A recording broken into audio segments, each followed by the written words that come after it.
Ready, start. New York शहर के mayor के रूप में पहले भारतीय, अफ्रीकी व मुस्लिम जोहरान क्वामे ममदानी का चुनाव दोहरे संकेतों तथा कई संदेशों के साथ आया है। यह अमेरिकी राष्ट्रपति डोनाल्ड ट्रंप तथा उनके मेक अमेरिका ग्रेट अगेन अभियान के लिए भी एक गंभीर झटका है, लेकिन इसके साथ ही वैश्विक पूंजीवाद के ग्राउंड जीरो क्षेत्र में इस स्वघोषित समाजवादी लोकतांत्रिक युवा की जीत अमेरिका को एक समावेशी राष्ट्र के रूप में राजनीतिक रूप से मजबूत भी करती है। हालांकि उनकी जीत महज प्रतीकात्मकता से कहीं ज्यादा है।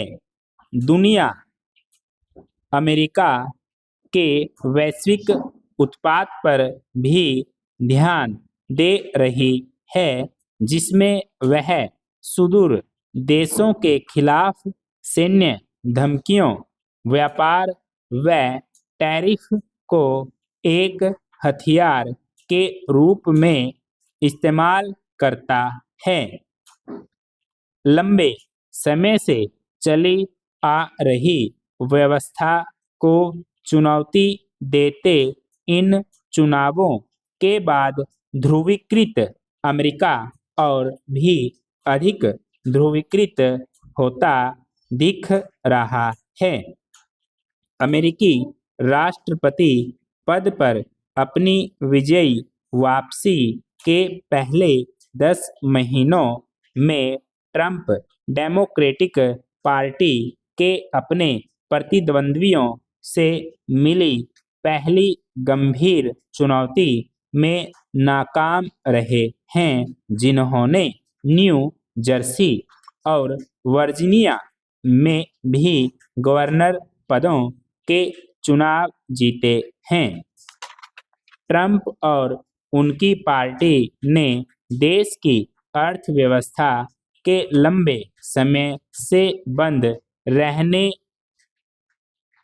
को इसका जिम्मेदार बताया है, जिसकी वजह से उनका प्रशासन न तो खर्च कर सकता है और न ही अपने कर्मचारियों को वेतन दे सकता है। हालांकि विशेषज्ञों का कहना है कि चुनावी नतीजे जनता के असंतोष को ही दर्शाते हैं। 34 वर्ष की उम्र में न्यूयॉर्क के सबसे युवा मेयर बनने जा रहे ममदानी के साथ उनका मुकाबला पीढ़ीगत और वैचारिक दोनों था। ट्रंप ने उन्हें कुछ हद तक कम्युनिस्ट कहा और न्यूयॉर्क के सभी मतदाताओं को चेतावनी भी दी थी कि अगर ममदानी जीते तो वह शहर के लिए धन रोक सकते हैं। मतदान के दिन उन्होंने घोटालों में फंसे न्यूयॉर्क के पूर्व गवर्नर एंड्रयू कुओमो का आधिकारिक रूप से समर्थन करके रिपब्लिकन पार्टी के अपने उम्मीदवार की बलि चढ़ा दी। मतदाताओं से सिल्वा पर वोट बर्बाद न करने का आग्रह करते हुए उन्होंने कुओमो को तरजीह दी, जो एक डेमोक्रेट हैं और पार्टी प्राइमरी में ममदानी से हार चुके हैं। वह शायद ममदानी के लिए वोट काटने के लिए एक निर्दलीय उम्मीदवार के रूप में चुनाव में उतरे थे। ममदानी पर अपशब्दों की बौछार की गई।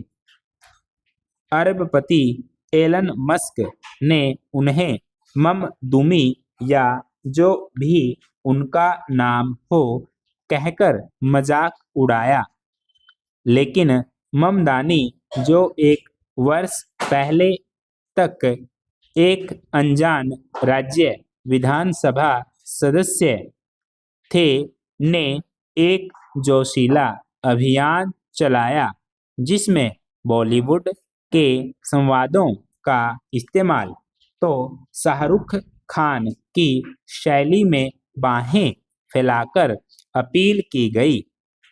उन्होंने न्यूयॉर्क के एक मजदूर वर्ग के बड़े हिस्से व प्रवासियों को आकर्षित करने के लिए स्पेनिश, अरबी, बंगाली, उर्दू, स्वाहिली व दूसरी भाषाओं का भरपूर इस्तेमाल किया। यहूदी विरोधी रुख के बावजूद हिस्पैनिक, लैटिनो और यहाँ तक कि गरीब यहूदियों ने भी उन्हें वोट दिया। उन्होंने न्यूयॉर्क की सड़कों, मॉल और ड्राइववे पर घूम घूमकर सभी वर्गों के लोगों से समर्थन मांगा। उन्होंने चुनाव प्रचार में सबसे आगे रहते हुए सिर्फ एक कार्डबोर्ड प्लेकार्ड जिस पर लिखा था, आइए चुनाव पर चर्चा करें, और हाथ में माइक लेकर भीड़ को संबोधित करते हुए उनका उत्साह बढ़ाते हुए अपनी जीत की मुस्कान बिखेरी।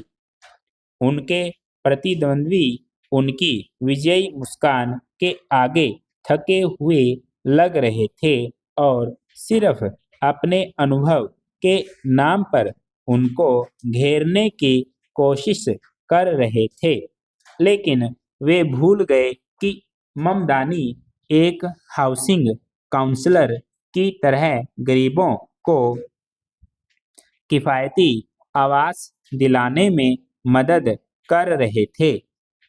दुनिया की आर्थिक राजधानी में जहां अरबपति रहते हैं, ममदानी ने उन लोगों को एक बड़ा समूह तैयार किया जो अमीर नहीं हैं।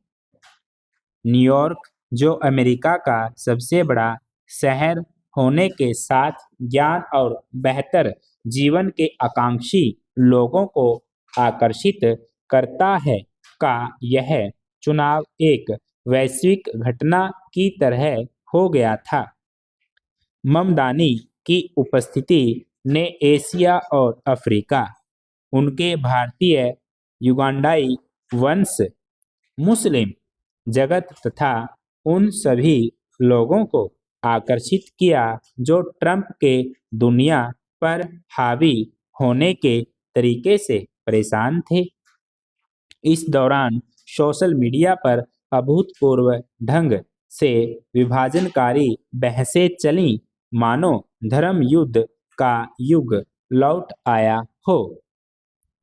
ममदानी का समर्थन और विरोध दोनों ही ध्रुवीकरण कर रहे थे।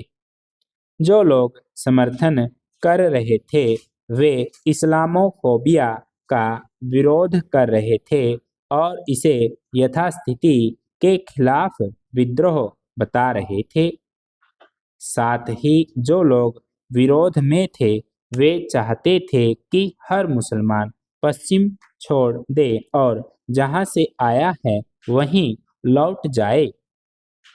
रूढ़िवादी अमेरिकियों के लिए न्यूयॉर्क, लंदन, जो कि एक और विश्व राजधानी है, के नक्शे कदम पर चल रहा था, जहां एक मुसलमान सादिक खान है जिसे ट्रंप नापसंद करते हैं। न्यूयॉर्क को अमेरिका के अमीरों का घर कहा जाता है, जहां माना जाता है कि 3,50,000 करोड़पति रहते हैं। के लिए चुनावों के रुझान डरावने थे। फोर्ब्स पत्रिका के अनुसार कम से कम 26 अरबपतियों ने ममदानी को रोकने की कोशिश में $2.2 करोड़ से ज़्यादा खर्च कर दिए।